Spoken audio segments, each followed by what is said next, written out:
All right, how's everybody today? I'm going to do a little different style of video than I'm typically doing.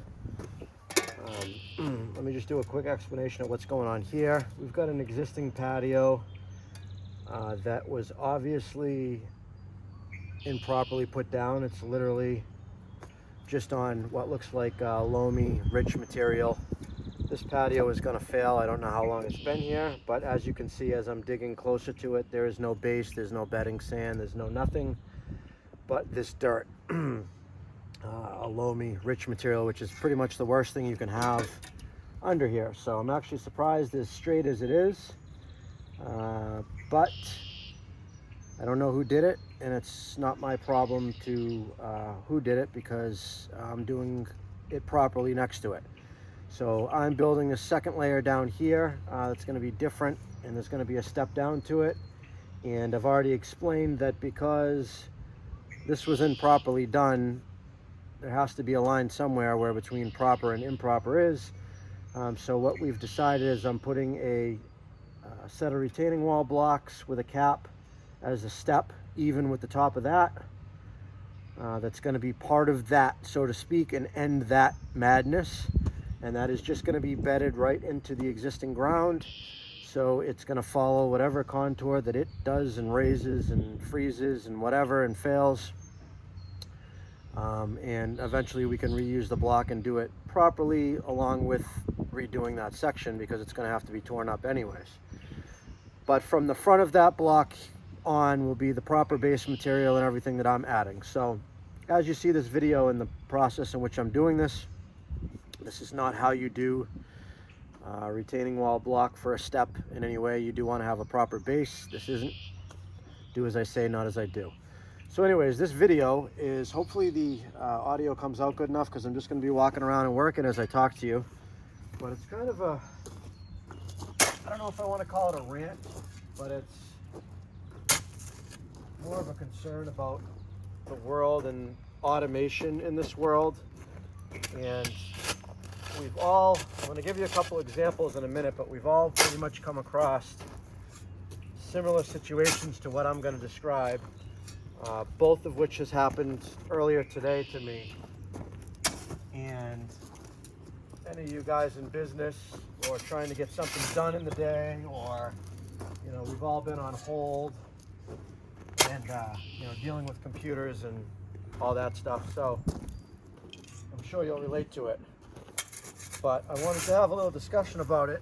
Maybe down in the comments you can let me know of a couple of your interesting stories, because I know this happens to a lot of us, and it's not that important to actually make a big stink about it at the time. It's a lot of little things that are always happening, but I feel it's in large volume, so there's a lot of other people that are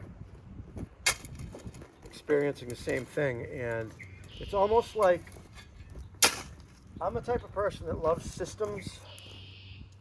I like systems. Business runs on systems. You need kind of a standard procedure in which everything is done, and you set up systems accordingly to what needs to be done. You know, for instance, take like McDonald's or Burger King or whatever, they have systems. You know, they have systems because they have multiple restaurants. They have you know, employees that might move around. They want everything to be done the same way, so everybody's on the same page, and you know, it's easier to learn and train, and you eliminate that gray area.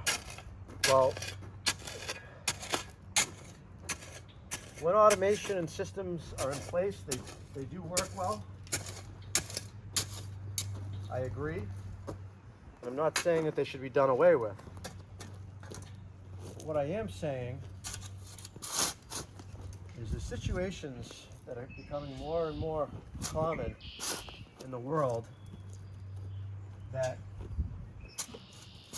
the automation process and systems almost bring everybody to a stop, and become way worse of a problem than it's trying to fix.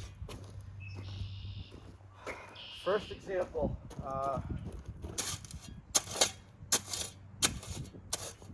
my insurance company, I have set up automated payments You know, they take the insurance premium out. By doing that, they stretch out the payments, which, you know, I'm sure a lot of you have done. Some people pay it in full because sometimes they'll charge you like a financing fee to stretch it out, or, you know, a monthly charge to bill you. Well, if you sign up with them in the automated system where they just take it out of your bank on a set day, they'll split the payments up and not charge any extra fees. So it's basically your premium divided by X number of months or whatever the term is. And that's fine. And that's what I'm set up with. And I've been doing it that way for a couple of years. Well, about 3 months ago, I started having unauthorized charges come out of my bank account from a business. I don't even remember the name of it now, but it was out of the country. And they started originally trying to charge my debit card, and that was pretty easy to block. So I started charging. They got my banking routing number. Now, I don't know if this is something that somehow I signed up for incorrectly, or thought I was signing up for something and got duped and gave my bank account information, or I don't know if it was a breach of my bank account information. I don't know what it was, but it was happening. And it was about, I'm trying to remember the amount. I want to say $1,300. And it was happening every 60 days. Like clockwork. And I get an email saying that they were going to take it before it happened. Tried calling the number. They completely deny me being in the system. So basically what it comes down to is the email that I'm getting is a copy of the legitimate email from a legitimate company, but somebody is posing to be that company and even sending the same emails they would send you to make it look legit and charging me. So I had the same bank for a while. They reversed the charges. I go ahead and put a stop on it. And what was happening is every 60 days that they did it, it would still come out of my account. Not only just pending, it would come out pending first. It would come out the next day. Then they would see it, flag it, and pull it out. Well, I don't keep all my money in that bank account. And sometimes, I'll admit, I might have bought something and I might be under $1,300. Not often. I like to at least leave some type of buffer in that account. But it does happen, especially after a winter when we had zero income. So the account slowly gets dwindled down as it's paying bills through the winter and money is not going in. So what ends up happening is, even though I get my money credited back, it becomes this fight, and it causes other things to not go through in my account that are obviously less than that amount. And regardless of it not being my fault, it happens, and now you have another company that's tried to take some money from you that can't get it, and they think that you're just not paying your bill, or you don't have enough money to pay it because it happens to come out at the same time. So you end up calling these people, explaining the situation. They say, yeah, okay, we'll waive the fee, you know, we won't charge it against you to make it look like you defaulted and all that, and that happens. And they do that once or twice. Well, this was going on for a year and a half. A year. Now, I've had the same bank account for many, many years. I don't know how long. I don't know if it was quite 10 years, but it's been a while. And granted, in the end, it was always made right. It was a ton of frustration, a ton of explanation every time it happened, and it created the snowball effect. At the point it was driving me nuts. So it came down to the only conclusion I could do was after going to the bank and talking to my representative or whatever, is closing the account, changing my bank account number, which I didn't want to do because I had so many automated things and things tied to my bank account. Got to go in and log into all these different things, and you know, payments. There's just literally probably 100 different things you have to do to each time you change it. So I didn't want to do that, but it came down to I had to. I couldn't endure this anymore, especially once the busy season started, which is now. All right, so all is good. We got the new account. I've had the new account for about 3 months now. They recommended that I keep the old account open just because I may forget some things that are automated and I may not switch everything over. Took a full day, switched everything over. I went back in my history, looked at everything that was coming out of my account, made sure they all had my new account number, including my car insurance. Well, not just car insurance, it's my whole insurance policy as a package. Has vehicles, everything. All comes out at one. So, with that,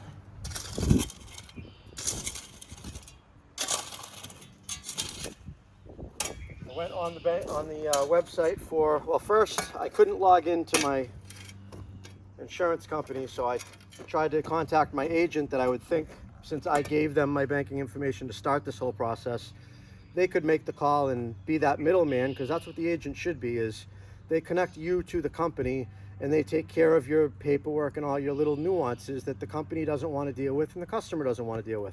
That's why they get a percentage for being an agent. Well, my agent says, oh, you know, you're going to have to call them, you know, blah, blah, blah. The problem I was having is I couldn't log into the account. Like, you have to create your account or whatever with the company and log in, and there was just some catch-22 where I had to verify this with some old information, you know, blah, blah, blah.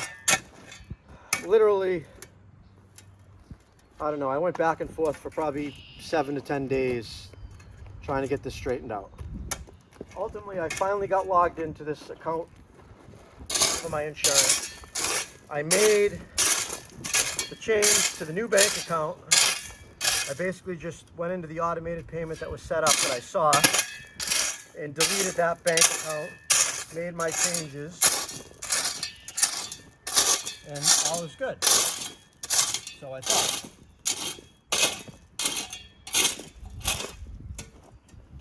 That was about 16 days, I think, before the payment was scheduled to come out. Well, they still tried to take it out of my old account. Thankfully, I left enough money in the old account in case they did that.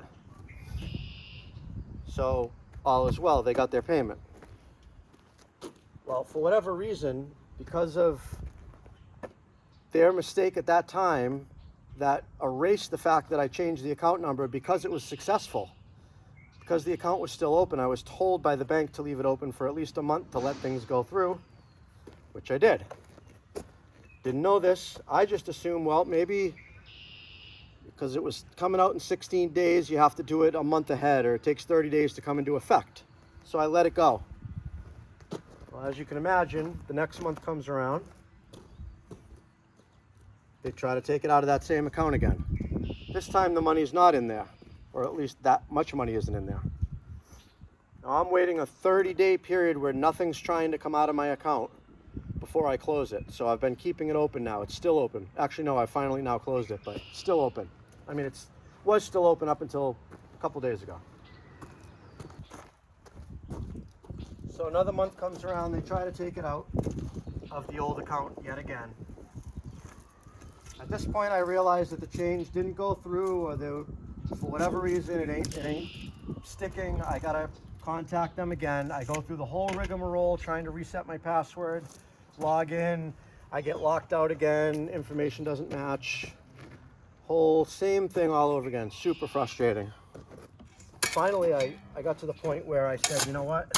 I'm going to let my agent handle this, because if they are capable of taking my accounting information when I started the policy, they are definitely capable of at least stopping them from withdrawing it from that old account.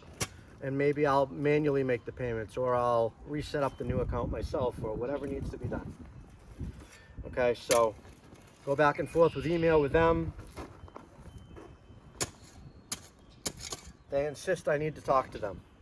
So I do the whole phone process, waiting on hold, 40 minutes. Finally get the insurance company. I explain the situation. She makes it sound like it's no big deal. Certainly, I got this. We can help you. We'll make that quick change and you'll be on your way. Everybody will be happy and live in peace and harmony.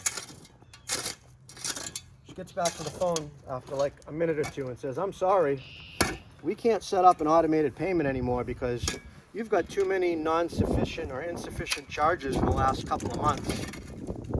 So we can't put you on our automated system anymore.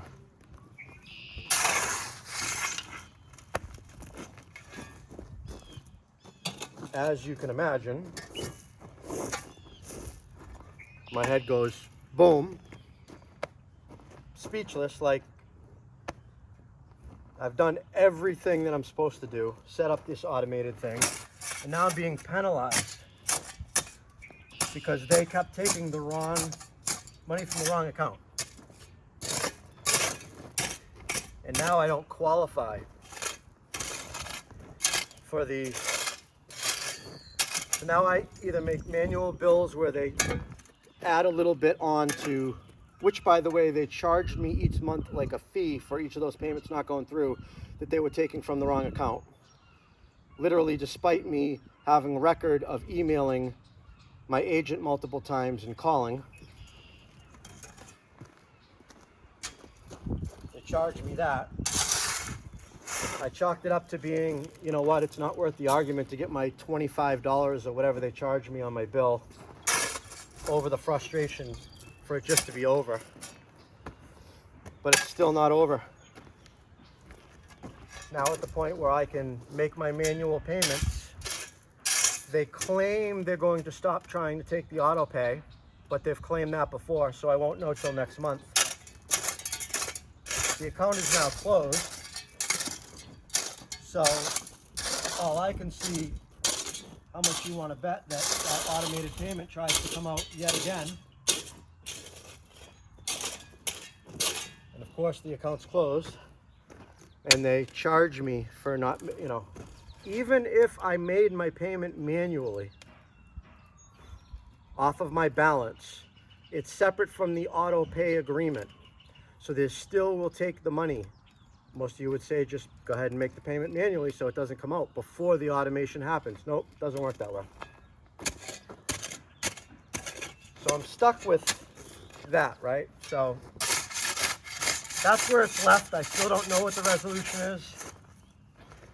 But I dealt with that while I'm trying to, you know, function in life and run a business and, you know, gather materials for jobs and get people going, and not to mention everything in my personal life that's an absolute disaster at this moment. So you take a deep breath,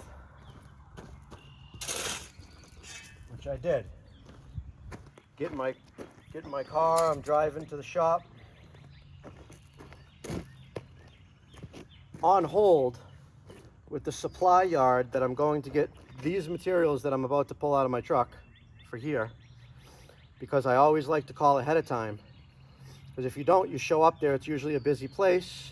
People are driving around with forklifts, getting things done. I always like to call ahead of time, especially with a nice little small order like this. They can, boom, call a half an hour ahead of time.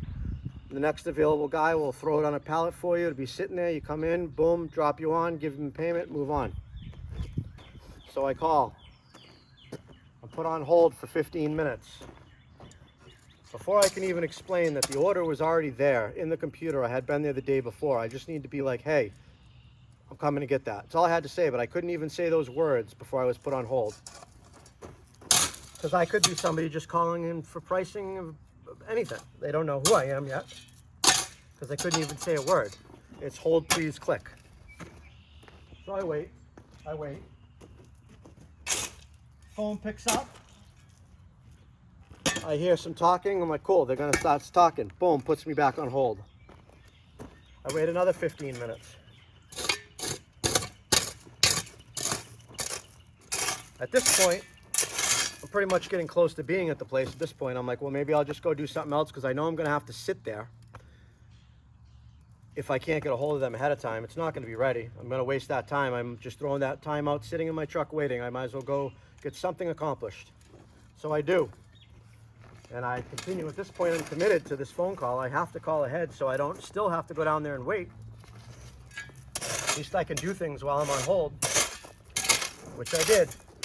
I went and picked up some more materials. I stopped and looked at the yard.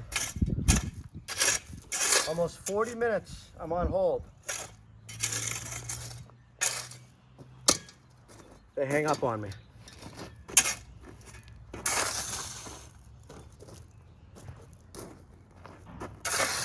So at that point, I'm the same as I was 40 minutes prior, despite trying to eliminate a bottleneck in my day.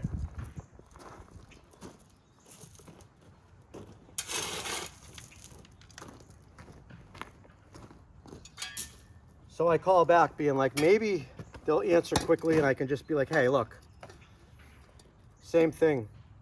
Hold, please. They didn't even literally put the phone to their ear to hear me scream bloody murder.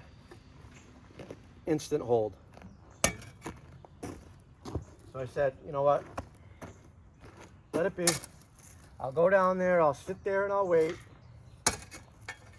Like everybody else that isn't trying to prepare, that knows better, because this is what I do in my life, is literally, I feel that I can spot a potential problem. I see it because I've lived it. I've learned by these mistakes. So I take those precautions to prevent it from happening again. It always seems like no matter what I try to do to prevent it and see that thing coming, like I'm hitting the brakes and sliding into a wall. I see the wall coming and I'm stopping and you just can't stop. You just can't stop for whatever reason. It's gonna happen and you're gonna have that frustration. And I knew it. So the rest of that story, there's one more small part that's kind of the punchline to the whole thing. And then the rest of it is just, yep, I waited and got my material and left. Wasn't a ridiculous amount of time, but it was what I expected. But here's the part of that, after explaining about the insurance company and the mess and everything in my morning. The guy finally comes out after he's done with his cell phone sitting in the forklift. And me trying not to flip out, being like, I'm sitting here waiting to be loaded. He comes over, looking at me like I'm impatient and like hurrying him, kind of with an attitude. And I'm like, look, I'm just trying to get, he's like, do you want a pallet or do you not want a pallet? I'm like, look, whatever is the quickest and easiest. I just want to get out of here as quick as I can. He turns and says to me, well, next time you should just call ahead and get your order ready before you come down.